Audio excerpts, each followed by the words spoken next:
you're anything like me, you want the next chapter of your life to be busy. You want golf on Monday, volunteering on Tuesday, grandchildren on Wednesday, fitness class Thursday, and then meet a friend on Friday. The reality is that we want our lives to be genuinely full. But here's the thing. Often when I'm speaking to clients about the busy lives that they need, sometimes for some clients there's a quiet feeling they can't name, a feeling of dissatisfaction. And if that resonates with you, then this video is definitely worth watching. Because what I want to talk about today is something that many people ignore. The busyness trap. The trap of filling our lives but not thinking about what we need in terms of our own well-being when we think about business. So I'm going to talk about why you don't want to fall into the business trap, the things that you can do to avoid busyness in the next chapter of our lives, and the practical steps you can take to make sure your life is full of activity but also full of meaning and purpose. Welcome to What Happens Next.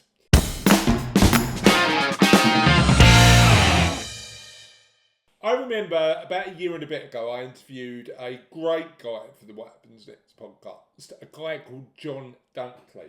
And we talked about the different elements of well-being. Now, psychologists typically look at two types of well-being. They look at hedonic well-being. And interestingly, it's that element of well-being that's often perceived as the one that we're going to do a lot more of in our 50s, 60s and beyond. And that's actually true. We want to take more holidays. We want to have more nice meals. We want to round a golf in good weather. The challenge we face is we often ignore an extra element of well-being that's still important to maintain in our lives. That's eudaimonia well-being.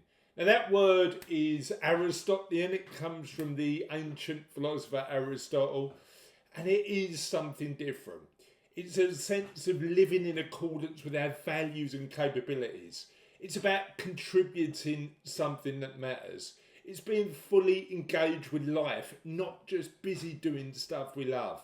Research from University College London's longitudinal study of ageing, one of the most significant long-term studies of people over 50 in the UK, in England in particular, found that people with a higher sense of purpose lived longer, had better physical health, and reported significantly greater well-being than those who lacked it. So not more holidays, not a bigger pension pot, more purpose. And here's the challenge for retirees in Britain specifically. We have a cultural tendency to equate activity with living well, to fill the space, to be busy, to not be idle. And what we might want to look at is actually how we spend our time to add purpose aligned to our values in our lives. To understand that there's a massive difference between being busy and being fulfilled. And that's what we're going to explore today. To explore this, I want to look at three thinking frameworks that I believe are going to be really useful when you're thinking about this next chapter. The first one comes from Viktor Frankl. Now, if you haven't read A Man's Search for Meaning, it's one of my favourite books, one that fundamentally changed my perspective on life and the world. And if you don't know about Viktor Frankl, he was a Holocaust survivor. His family unfortunately passed away in the Holocaust, but Viktor Frankl survived and wrote a seminal book, Man's Search for Meaning, on what he learnt from such a tragic experience. And what Viktor Frankl did in his work around psychiatry is invent logotherapy. Because Frankl argued that the fundamental human drive, more primary even for our pursuit of pleasure and power, is the will and desire to find meaning in our lives. When that drive is frustrated, Frankl argued, it creates a vacuum, an existential crisis. Now that can manifest as boredom, emptiness, restlessness, and a sense that life lacks direction. And it is, he argued, more acute when normal structure gets out the way, particularly when we retire. And actually, we need to think about what purpose and meaning means to us in periods of time when that structure is removed. There's a second framework, and this is worth thinking about when you're thinking about the next chapter of your life. It comes from the psychologists Deci and Ryan, the self-determination theory. They found that genuine well-being requires 3 conditions to be met. Number 1, autonomy. The feeling that your actions are freely chosen. It's always frustrating when you're told what to do, but you never understand the reasons why. And it's because autonomy, the freedom and choice that we can make, is a fundamental human need according to the research. The second is competence. We want to be good at what we do. And even when we're not, we want to be learning to be better. And relatedness, feeling connected to others. Now work, full-time work, for many of us, often satisfies those 3 needs, often simultaneously. When it ends, all 3 needs aren't often satisfied, but can be, by your actions, deliberately rebuilt. Activity that's just about hedonism, that's passive, won't meet those 3 needs, and it's worth thinking about how to meet your needs for autonomy, for competence, and for relatedness.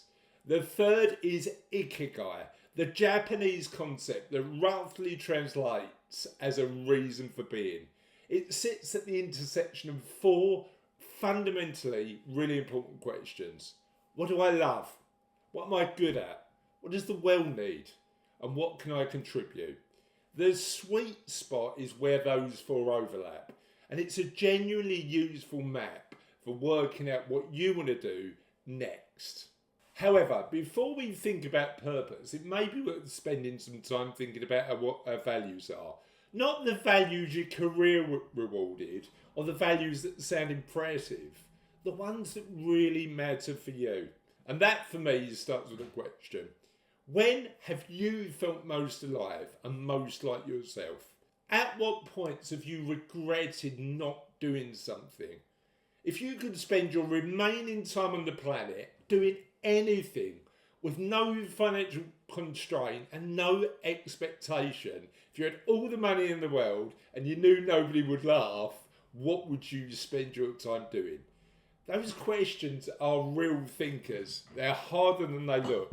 But the answers, I'd suggest, are the foundation of everything you think about in terms of what's important in your life. Step 2 is to realise you are not your job.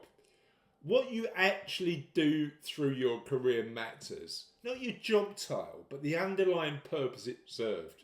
If you were a teacher, you were actually building confidence in young people. If you're an accountant, you are helping families, business owners and their families to thrive and feel financially safe.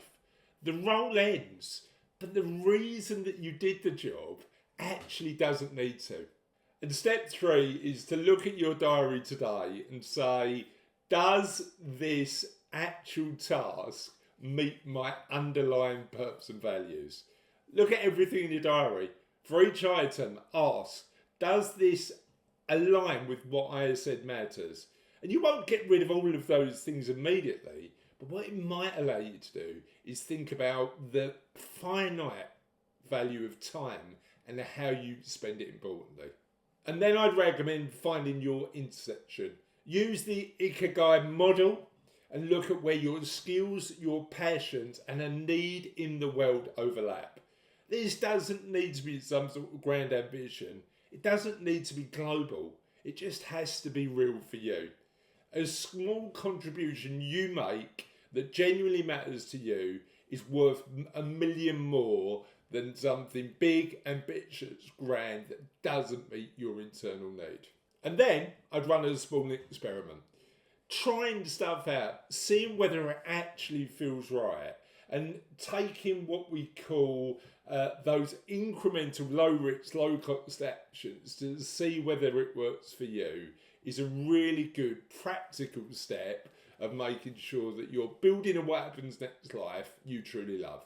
Now, I'm going to be talking about this and much more in the What Happens Next book. If you're watching this as soon as the video comes out, the book is due to be released soon, the 28th of May 2026. You can click on this QR code to join the waiting list, or alternatively, you can click one of the comments below.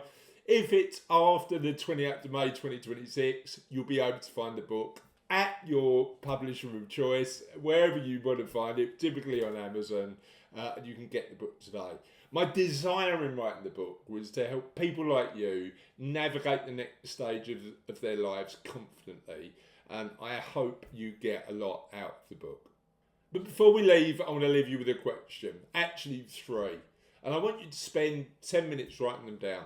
The answers here and giving thought about the answers is really important. First, what mattered to me before my career defined who I am? Who are you? Secondly, what problem in the world, however large or small, genuinely troubles me and I can make a positive impact towards? Third, if I couldn't fail and money wasn't a problem, what would I spend my next 10 years doing? The answers to those 3 questions are the starting point for you to define what purpose means to you in the next chapter of your life. And you probably won't have all the answers today. You've just got to start the thought process. Start the conversation both with yourself and with the people you trust. And feel free to drop your thoughts in the comments. I'd love to know when you're thinking about purpose and meaning in the next chapter of your life, what you're actually thinking.